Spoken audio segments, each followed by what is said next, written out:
नमस्कार मैत्रिणींनो, आज मी आले आईच्या घरी. बॅकग्राऊंड बघितल्यानंतर तुम्ही ओळखलंच असेल की हे नवीनच घर दिसतंय म्हणून. तर हे आईचं घर आहे. आईकडं सुट्टीला आले. नारळ पण देवावं म्हटलं आणि थोड्या दिवस राहावं, पण बहिणीची मुलं पण राहिली होती. अनुराजला पण खेळायला त्यांच्यासोबत होईल म्हणून थांबले. तर आज म्हटलं बहिणीची मुलगी म्हटली काहीतरी बनव की मावशी. मग आईस्क्रीम बनवायचं ठरवलं. तर असं आम्ही आईस्क्रीम बनवतोय आता. आईस्क्रीम बनवायचं म्हटलं की त्यासाठी दूध तर लागणारच, पण हे म्हशीचं दूध नसून हे शेळीचं दूध आहे, कारण आईकडं शेळीच आहे. मग तिचं दूध आईने काढून आणलं होतं. मग म्हटलं आता आईस्क्रीम बनवायला तेच घ्यावं. मग ते तापत ठेवलं. तोपर्यंत थंड दुधात ही कस्टर्ड पावडर दोन चमचे टाकून ती एकसारखं मिक्स करून घेणार आहे.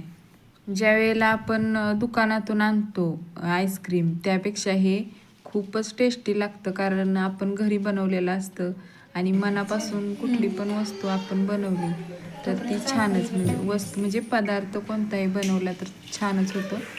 मग इथं थोडंसं त्यातलंच दूध, गरम दूध घेतलं आणि त्याच्यात आता मी साखर टाकणार आहे. तर आपल्या आवडीनुसार आपल्याला जसं गोड आवडतं, काहींना कमी गोड आवडतं, त्याप्रमाणे साखर टाकणार आहे. आणि ती साखर चांगली विरघळली पाहिजे, त्यासाठी परत मी गॅसवरती पातेलं ठेवलं आणि असं साखर चमच्यानं हलवून घ्यायची.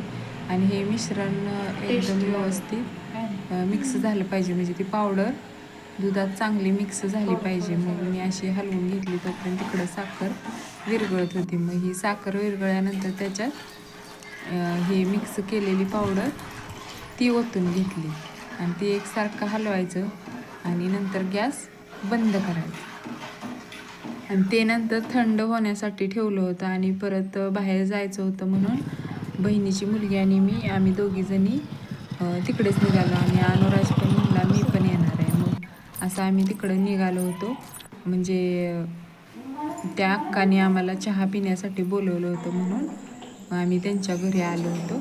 तर अनुराजला काय गाडी दिसली की लागलाच खेळायला लगेच.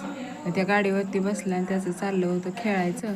तोपर्यंत आम्ही आपलं गप्पा मारीत बसलो. नंतर गप्पा मारून चहा पिऊन झाल्यानंतर आलो घरी. आणि हे असं ते थंड झालं होतं पूर्ण दूध.